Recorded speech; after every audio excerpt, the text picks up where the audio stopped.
स्वामी समर्थांना गुरु मानलेले योगी शंकर महाराज यांना प्रत्यक्ष महादेवांचा अवतार म्हणतात। आज धनकवडी या ठिकाणी भव्य असा मठ आहे आणि त्यांची समाधी।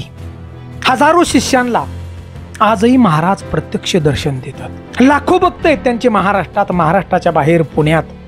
कित्येक जणांना अनुभव आलाय की आजही योगी शंकर महाराज दर्शन आपल्या भक्तांना देतात आणि संकट दूर करतात। परंतु 1947 साली योगी शंकर महाराजांनी समाधी घेतली, पंचतत्वात विलीन झाले।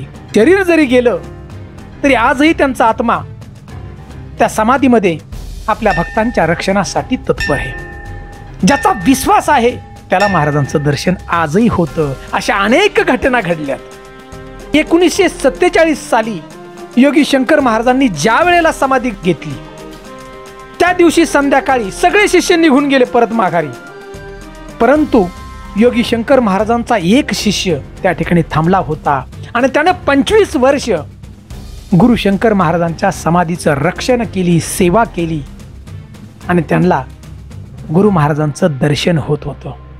आणि आजच्या व्हिडिओमधून आपण पाहणार आहोत कोण आहे तो शिष्य आणि त्या समाधीच्या वेळी नक्की घडलं काय हे जाणण्यासाठी हा व्हिडिओ आपण शेवटपर्यंत पाहू। आपण शंकर महाराजांचे शिष्य आहात ना, हा व्हिडिओ स्किप करू नका आणि व्हिडिओ जास्तीत जास्त शेअर करा, कारण गुरु आणि शिष्य नातं तरी असतं कसं आणि गुरूंचं दर्शन होण्यासाठी भक्ती करावी तरी कशी हे जाणण्यासाठी हा व्हिडिओ नक्की पहा। मी अनंत पवार धारकरी, तुम्ही पाहताय मराठी मोटिवेशनल हिस्ट्री चॅनल।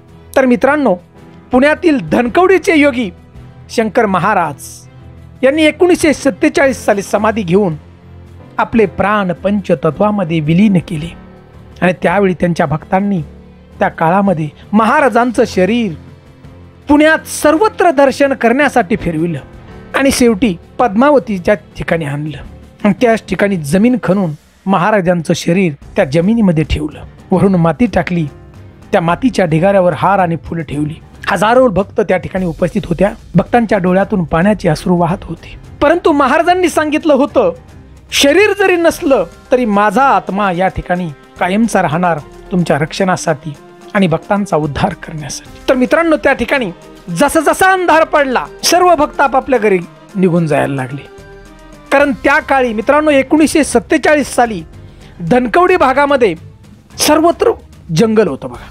त्या जंगलामध्ये रानटी कुत्री, वाघ आणि इतर प्राणी होते।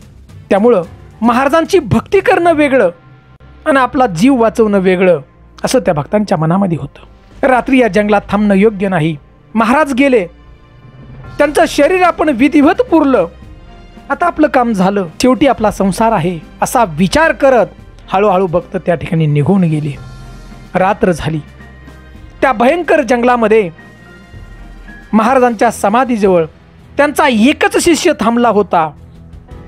त्या शिष्याने विचार केला की जंगलात रानटी कुत्रे आहेत, त्यांनी जर महाराजांच्या समाधीवरची माती उकरून महाराजांचं शरीर बाहेर काढून खाल्लं तर आपल्या लाडक्या गुरुच्या शरीराची अशी दुर्दशा व्हायला नको, म्हणून तो शिष्य तून घरी परत गेलाच नाही।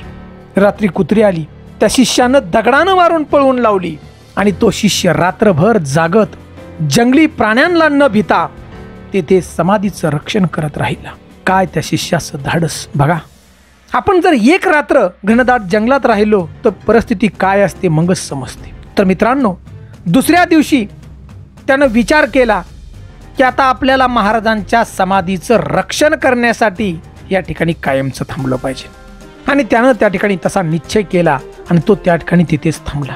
त्या महान शिष्यानं 1-2 नव्हे तब्बल 25 वर्ष महाराजांच्या समाधीचं रक्षण करत राहिला त्या ठिकाणी। विचार करा, त्याबद्दल त्याला कोणी दरमहा पगार देत नव्हतं की खायला अन्नही देत नव्हतं, पण त्याला कशाचीच अपेक्षा नव्हती। त्याचा आपल्या गुरुवरती असणार अफाट प्रेम, अफाट श्रद्धा। आपल्या गुरूंची जंगली प्राण्यांनी दुर्दशा करू नये आपल्या गुरुच्या शरीराची, म्हणून तो त्या ठिकाणी थांबला।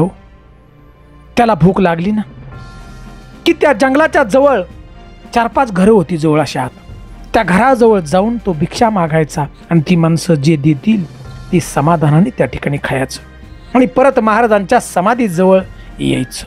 असे 7 ते 8 दिवस निघून गेले। इकडे त्या शिष्याची बायको आपल्या नवऱ्याला सगळीकडे शोधत होती. ती काळजीत पडली होती की आपला नवरा घरी का आला नाही, कुठे गेलाय. ती बिचारी आपल्या नवऱ्याचा शोध घेत घेत घेत महाराजांच्या समाधीवर जवळ आली. कुणीतरी सांगितलं, त्या ठिकाणी पाहिलं की आपला नवरा वेड्यासारखा या समाधीजवळ बसून आहे. तिने आपल्या नवऱ्याला घरी नेण्यासाठी विनवण्या केल्या, पण त्या शिष्यानं सांगितलं की मला परत घरी यायचं नाही. आता नकार दिला. आता आपला नवरा घरी येणारच नाही. त्या माऊलीच्या लक्षात आलं आणि त्या माऊलीनं पण आपल्या पतीबरोबर या ठिकाणी राहण्याचा निर्णय घेतला. विचार करा, त्या गुरुवेड्या शिष्याची ती पतिव्रता साधीभोळी होती हो. तिने विचार केला की जेथे माझा नवरा त्याच ठिकाणी मी राहणार. ती परत आपल्या घरी गेली आणि थोडीशी भांडी घेऊन ती आली आपल्या स्वयंपाक करण्यासाठी आणि दोघांना त्या ठिकाणी तेथेच छोटीशी झोपडी उभी केली आणि त्या ठिकाणी राहू लागले. आणि आपल्या गुरुच्या समाधीचं राखण करणारा तो वेडा शिष्य आणि त्या शिष्याची काळजी करणारी त्याची वेडी पतिव्रता बायको. आणि नंतर उन्हाळ्याचे दिवस आले. उन्हाळ्यात आपल्या महाराजांच्या समाधीला ऊन लागू नये म्हणून तो छत्री दिवसभर घेऊन बसायचा बघा. छत्री महाराजांच्या समाधीवर धरायची. विचार करा केवढी मोठी श्रद्धा हो. स्वतःला ऊन लागलं तरी चालेल, पण माझ्या गुरुला ऊन लागू नये, अफाट श्रद्धा. असा शिष्य पुन्हा होणे नाही. देव जर भेटायचा असेल ना तर भक्ती सुद्धा मोठी असावी लागते. आणि याच्यानंतर पावसाळा चालू झाला. पाऊस पडू लागला. पाण्याचे लोट त्या ठिकाणी येऊ लागले. कारण त्यावेळी मित्रांनो ती जागा उतार होता. त्या जागेला आता ज्या ठिकाणी महाराजांची समाधी त्या ठिकाणी उतार होता आजूबाजूने. आणि त्या ठिकाणी त्या पाण्याच्या लोटाने समाधीवरची माती वाहून जाऊ नये म्हणून तो वेडा शिष्य त्या समाधीच्या वरच्या भागावरती आडवा झोपायचा की समाधीला पाणीच लागू नये. वरून पडणारा तो प्रचंड पाऊस. मित्रांनो 70-80 वर्षापूर्वी पाऊस भरपूर पडत होता. वरून वेगानं येणारं पाण्याचे लोट तो शिष्य आपल्या अंगावर घ्यायचा. परंतु गुरुच्या समाधीला काही होऊन दिलं नाही त्यानं. असं जवळजवळ 25 वर्ष मित्रांनो त्या शिष्यानं त्या समाधीचं रक्षण केलं, जीवापाड रक्षण केलं. समाधीला काही होऊ दिलं नाही. म्हणून तर आज आपण योगी शंकर महाराजांच्या समाधीचं दर्शन घेतोय मित्रांनो. अनंत उपकार आहेत त्या शिष्याचे. आणि बघा नंतर 25 वर्षानंतर काही दिवसांनी महाराजांचे काही शिष्य समाधीचं दर्शन घेण्यासाठी त्या ठिकाणी आले आणि त्यांनी हा सगळा प्रकार पाहिला की तो शिष्य समाधीची सेवा करत आहे तरी कसा. आणि मग त्यांनी सगळ्यांनी एकत्र येऊन त्या समाधीभोवती विटांचं बांधकाम केलं आणि वरून पत्रा टाकला उन्हापासून पावसापासून संरक्षण मिळावं म्हणून. आणि पुढे हळूहळू काळ बदलत गेला. जंगल कमी होत गेलं आणि लोक त्या भागामध्ये राहायला आली. आणि 25 वर्षानंतर आजही आपल्याला पाहायला मिळतंय सुंदर असं भव्य असं मंदिर त्या ठिकाणी उभं राहिलं. महाराजांची समाधी. विचार करा, कशाची अपेक्षा न करता आपल्या गुरुच्या समाधीची राखण करणारा तो वेडा शिष्य आपलं जीवन घालवलं त्या ठिकाणी. विचार करा, जंगलात गुरूंच्या वरती असणारा विश्वास. आणि मित्रांनो त्या भाग्यवान त्या शिष्याचं नाव परमपूज्य बाबूराव रुद्रकर. आज आपण पाहतो की पद्मावती सातारा रोडवर योगी शंकर महाराज यांचा भव्य मठ आणि समाधी. लाखो लोक त्या ठिकाणी जातात भक्त आणि योगी शंकर महाराजांच्या समाधीजवळ नतमस्तक होतात आणि समाधान मिळतं त्यांना. महाराजांचा आजही आशीर्वाद आणि कर्तृत्वाची थाप भक्ताच्या पाठीवर मिळते हो. परंतु मित्रांनो ज्या शिष्यानं 25 वर्ष या समाधीची सेवा केली त्यांचा सुद्धा मठ आहे. त्यांनी स्वतः मठ त्या ठिकाणी तयार केलाय. आणि मित्रांनो तो मठ बाबूराव रुद्रकर म्हणजेच मित्रांनो रुद्रशंकर मठ.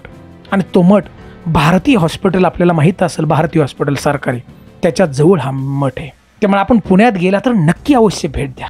तर मित्रांनो गुरु आणि शिष्य एक अतूट प्रकारचं नातं असतं, लक्षात घ्या. आणि मित्रांनो या शिष्यांनी 1985 साली आपला देह ठेवला. परमपूज्य बाबूराव रुद्रकर. तर मित्रांनो देव आणि भक्त फार मोठं अतूट प्रकारचं नातं असतं. 70-80 वर्षाचा काळ जरी गेला आजही योगी शंकर महाराज त्या ठिकाणी उपस्थित बघा समाधीमध्ये.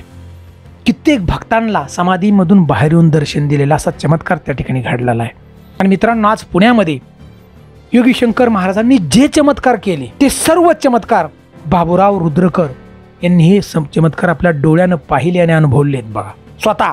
म्हणून त्यांनी कित्येक लोकांना सांगितलं की ही गुरु माऊली योगी येते, महादेवांचा अवतार आहे. हे स्वतः त्यांनी पाहिलं आणि अनुभवलेले शिष्य आहेत. पुण्यस्थितीनिमित्त मित्रांनो, आपण नक्की जा त्या ठिकाणी आणि योगी शंकर महाराजांचं दर्शन नक्की घ्या. अनेक संकटातून आपल्याला मुक्ती मिळेल. बघा, भगवान शिवशंकराचा अवतार आहे. सुंदर अशी माहिती आपल्या हातात पडली ना, तर हा व्हिडिओ जास्तीत जास्त शेअर करा, आपल्याला पुण्य लाभेल.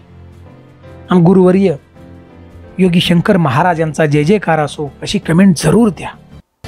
जय हिंद, जय महाराष्ट्र.